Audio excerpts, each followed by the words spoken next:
Good morning, सभी को सुप्रभात। आज हम लोग पढ़ेंगे कॉन्टिनेंटल ड्रिफ्ट थियरी के बारे में। इसके पहले हम लोगों ने पढ़ा था महाद्वीपों और महासागरों का जो विस्तार है कॉन्टिनेंटल ड्रिफ्ट थियरी, उसमें हमने वेगनर के सिद्धांत को पढ़ा था। वेगनर के सिद्धांत में देखा था हमने कि 1912 में जो वेगनर ने सिद्धांत दिया था तो उसमें दो बलों को प्राथमिकता दिया था। दो बलों को प्राथमिकता उसने दिया था वेगनर ने, और उसमें बलों की प्राथमिकता में जो है उन्होंने वेगनर ने बताया कि जो महाद्वीप हैं जिसमें महाद्वीपों का प्रसार हो रहा है ना, इसमें इन्होंने बताया कि जो महाद्वीपों का प्रसार हो रहा है वो दो प्रकार के बलों के द्वारा हो रहा है। एक तो बल उसमें काम कर रहा है जो हम कहेंगे ध्रुवीय बल या फ्लेमिंग फोर्स जो काम कर रहा है, ध्रुवीय बल। दूसरा हम उसमें जो है बलों में हमने देखा था उसमें जो काम कर रहा था, इसमें दिया ना, देखो Wegener suggested those force responsible for the drifting of continents. इसमें पोलर फ्लिविंग फोर्स, ये जो है अर्थ के रोटेशन के द्वारा जो है ये पोलर फ्लिविंग फोर्स जो है उत्पन्न होता है, causes by the rotation of the earth. दूसरा हमने जो फोर्स देखा था उसमें वो फोर्स उन्होंने बताया था कि टाइडल फोर्स। टाइडल मतलब इसको बोलते हैं हिंदी में ज्वारीय बल, due to the attraction of the moon and the sun that develop tides.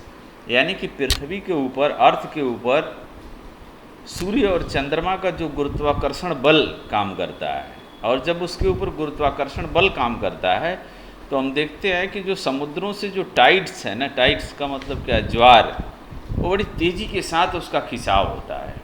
इसीलिए हम कहते हैं कि जब सूर्य ग्रहण लगता है या जब चंद्र ग्रहण की स्थितियां होती हैं तो उस समय जो टाइड है वो टाइड बड़ी हाईएस्ट टाइड आता है पृथ्वी के ऊपर। जैसे क्या बोल सकते हैं, ज्वार, हाईएस्ट ज्वार। सूर्य ग्रहण की स्थिति में क्या होता है कि सूर्य, ये चंद्रमा और पृथ्वी है ना, सूर्य, चंद्रमा और पृथ्वी एक सीध में आ जाते हैं, जिससे कंडीशन क्या बनती है कि जो पृथ्वी पर खड़ा व्यक्ति जो है वो सूर्य को नहीं देख पाता है क्योंकि बीच में चंद्रमा आ जाता है, और जैसे जैसे मूवमेंट होता है वैसे वैसे जो है वो सूर्य है ना, वो हमें पृथ्वी से ऐसा लगता है कि ग्रहण इतना कट गया, इतना कट गया, ये स्थितियाँ आती हैं। चंद्र ग्रहण की स्थितियाँ में क्या होती है कि सूर्य और चंद्रमा के बीच में पृथ्वी आ जाती है।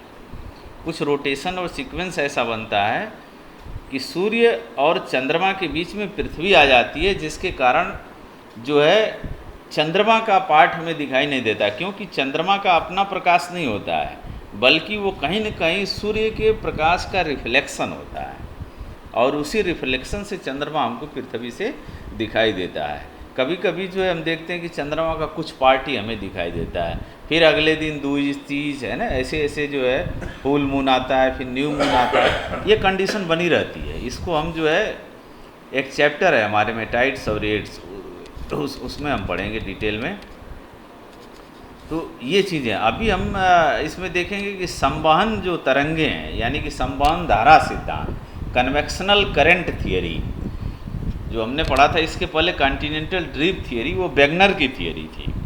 अभी जो हम पढ़ेंगे ये संवहन तरंग सिद्धांत। संवहन तरंग सिद्धांत मीन्स क्या कि पृथ्वी के अंदर से निकलने वाली जो कन्वेक्शनल वेव्स हैं, संवहन तरंगे हैं, वो किस तरह से जो है प्लेटों के मूवमेंट में सहायक है।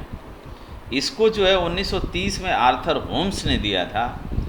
आर्थर होम्स का कहना क्या था कि संवहन धाराओं के प्रभाव से जो है ये धाराएं रेडियो एक्टिव तत्वों को उत्पन्न करती हैं, और इससे जो है ताप जनरेट होते हैं। ताप जनरेट होने के बाद जो है मैंटिल के पार्ट में, जहाँ पर हमने एस्थीनोस्फीयर पढ़ा था ना, वहाँ से जो है ये पृथ्वी के ऊपरी पार्ट में धक्के मारते हैं, और धक्के जब मारती हैं तो पृथ्वी की प्लेटें एक दूसरे से दूर भागती हैं, और जब एक जगह एक दूसरे से दूर जाती हैं तो निश्चित है कि दूसरे जगह पे वो नज़दीक कहीं न कहीं जा रही होंगी। तो ये चीज़ें काम करती हैं। नेक्स्ट इसमें दिया है कि महासागरीय अधः स्थल का मानचित्र, यानी कि mapping of the ocean floor, मतलब समुद्र के अंदर की जो बनावट है, समुद्र के अंदर, समुद्र के देखो समुद्र पृथ्वी के ऊपर ही है, तो समुद्र के अगर हम आंतरिक पार्ट में जाते हैं तो उसकी बनावट कुछ अलग प्रकार की होती है। जैसे अगर हम समुद्र के एकदम किनारे वाले पार्ट पे हैं तो समुद्र लेवल पे हम खड़े हैं, वो लेवल होगा समुद्र का। उसके बाद जैसे ही थोड़ा सा जो बीच वाला पार्ट होता है, बीच का मतलब जो हम बोलते हैं कि हम बीच पे गए थे, किनारे पे नहाने के लिए गए थे, तो जहाँ तक हम जाते हैं ना नहाने के लिए, जहाँ तक हम जा सकते हैं समुद्र या ओशियन के अंदर, उसको बोलते हैं महाद्वीपीय सेल्फ। क्या बोलते हैं?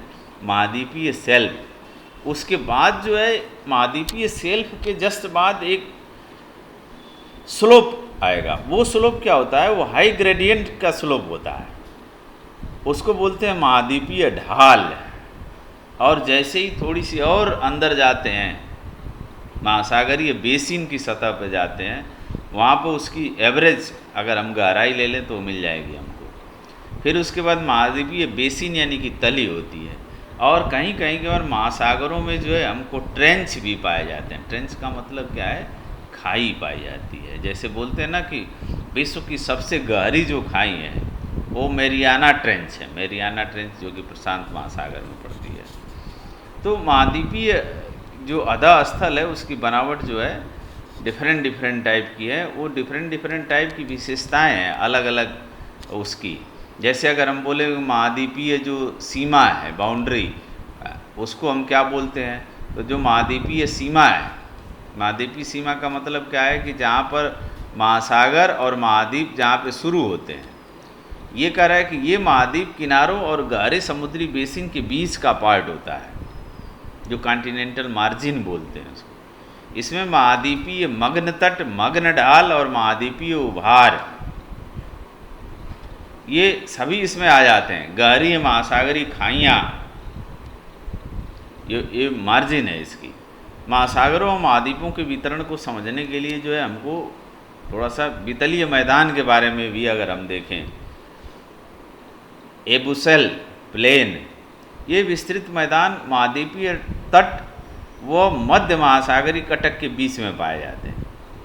जैसे हम अटलांटिक महासागर में अभी हम देखेंगे, मध्य महासागरीय कटक के बारे में देखेंगे। मिड ओशियन रीज, मध्य महासागरीय कटक। तो ये जो मध्य महासागरीय कटक है यही है ये, यानी कि वितलीय मैदान कहाँ होगा?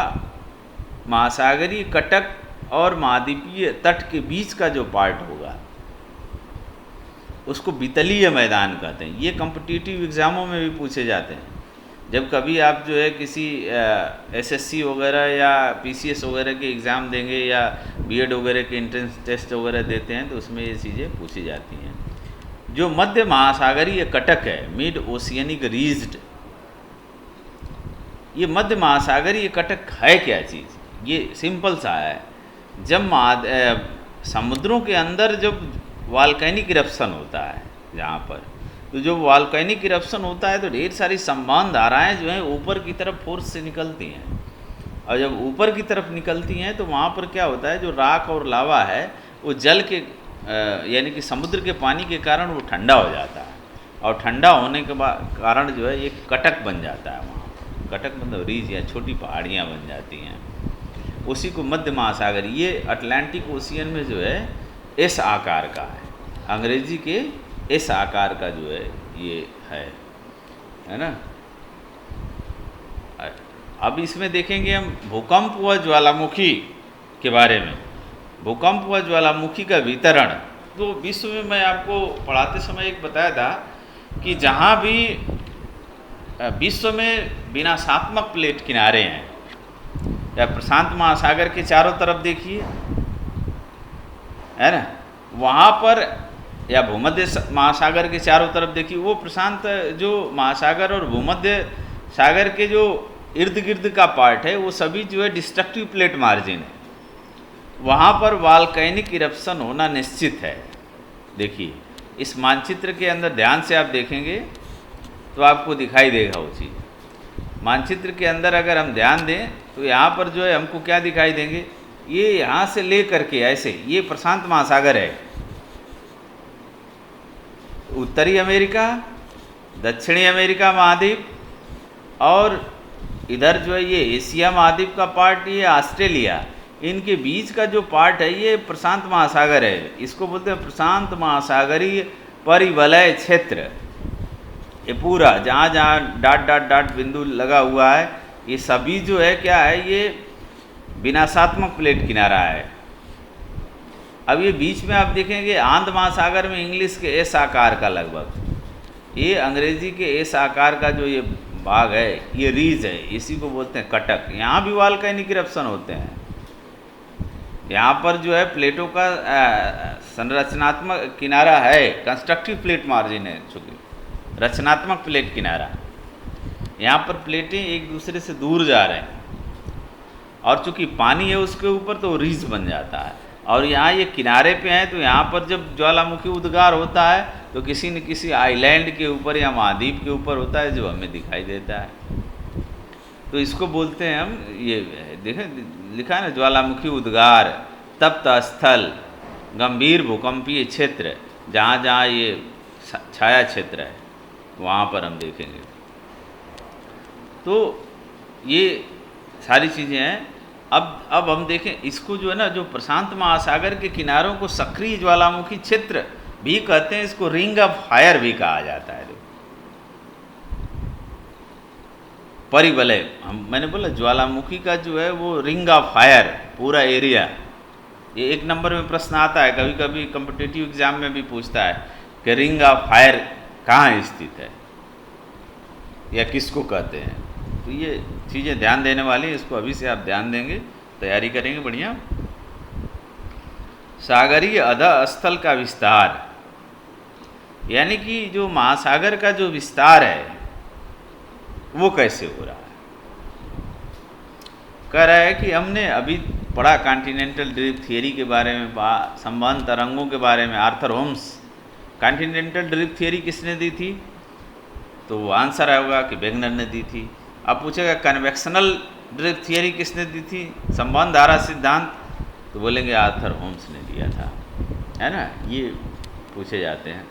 कह रहे कि इसमें यह देखा गया कि मध्य महासागरीय कटकों के साथ साथ ज्वालामुखी उद्गार एक सामान्य प्रक्रिया है और ये उद्गार इस क्षेत्र में बड़ी मात्रा में लावा जो है बाहर निकालते हैं। दूसरा हम देखें तो महासागरीय कटक के मध्य भाग के दोनों तरफ समान दूरी पर पाई जाने वाली चट्टानों के निर्माण का समय, संरचना, संगठन, चुंबकीय गुण में समानता पाई जाती है, जिसके कारण जो है ऐसी कंडीशंस आती है। तीसरी स्थिति है महासागरीय परपटी की चट्टानें महाद्वीपीय परपटी की चट्टानों की अपेक्षा अधिक नई है ना। महासागरीय परपटी की चट्टानें कहीं भी 20 करोड़ वर्ष से अधिक पुरानी नहीं है, यानी कि महाद्वीप बाद में बने, महासागर पहले के थे। अब देखो इस चित्र से जो है आपको क्लियर कट समझ में आ जाएगा। गहरी खाइयों में जो है भूकंप के उद्गम अधिक गहराई पर हैं, जबकि मध्य महासागरीय कटकों के क्षेत्र में भूकंप उद्गम क्षेत्र है ना, ये क्या है, ठोसी यानी कि कम गहराई पर विद्यमान है। अब देखिए ये जो हम बात कर रहे थे, ये अभिसारी प्लेट, अभिसारी का मतलब जहाँ पर 2 प्लेटें आपस में मिलती हैं, है ना। तो जब अभिसारी प्लेट किनारा है, 2 प्लेटें आपस में मिल रही हैं, यानी कि यहाँ पर ज्वालामुखी उद्गार होगा। क्यों होगा, क्योंकि प्लेटें एक दूसरे के नज़दीक आ रही हैं और एक प्लेट अंदर जा रही है, दूसरी प्लेट उसके ऊपर चढ़ रही है, यानी कि यहाँ पर प्लेट का विनाशात्मक किनारा है। अभी देखें यहाँ पर भी देख लीजिए, महाद्वीपीय पटल, महाद्वीपीय रिफ्ट क्षेत्र, तरुण प्लेट किनारा, अभिसारी प्लेट, यहाँ पर भी अभिसारी प्लेट है, यानी कि यहाँ पर भी ज्वालामुखी उद्गार होंगे, क्योंकि यहाँ पर भी ये प्लेट जा रही है, ऊपर आ रही है और ये नीचे जा रही है, खाई बन रही है यहाँ पर। ये बीच में जो है स्थिति क्या है, यहाँ पर जो है क्या हो रहा है, एक प्लेट इधर जा रही है, एक प्लेट इधर जा रही है, यानी कि जब प्लेटों का अपसारी किनारा होगा, अपसारी और अभिसारी में क्लियर कट समझ लेना इस बात को। अभिसारी का मतलब होता है पास आना, है ना। इंग्लिश में बोलते हैं इसको कन्वर्ज होना, यानी कि दो प्लेटें एक दूसरे के नज़दीक आती हैं, यानी कि पास में आती हैं, इसको बोलते हैं अभिसारी। अपसारी किसको बोलते हैं? सेंट्रीफ्यूगल, यानी कि प्लेटें जो है एक दूसरे से दूर जा रही हैं, तो जब दूर जाती हैं तो अपसारी बोलते हैं, फैलाव होता है। जब दूर जाएंगी और अगर अंदर से राख लावा और मैग्मा निकल रहा है, ऊपर समुद्र है, तो वो राख लावा ठंडा हो जाता है, यहाँ पर प्लेटों का निर्माण होता है, इसलिए प्लेटें यहाँ पर फैलती हैं। ये कई बार हम बता चुके हैं, पहले वीडियो में भी मैंने आपको ये चीज़ें बताई थी, और ये चीज़ें बार बार आपको आती रहेंगी, है ना। महाद्वीपों और उसका विस्तार है भूवैज्ञानिकों के अनुसार जो है, तो इस चीज़ को ध्यान दें। आज हमने आपको इस वीडियो में बता दिया क्या क्या, वेगनर के सिद्धांत पे थोड़ी चर्चा की, संवहन तरंगों सिद्धांत के बारे में हमने बताया, है ना, और ज्वालामुखी उद्गार और फायर ऑफ रिंग उसके बारे में बताया। फिर अगले वीडियो में आपको हम प्लेट विवर्तन की सिद्धांत के बारे में डिटेल में बताएंगे। ठीक, ओके, थैंक्स।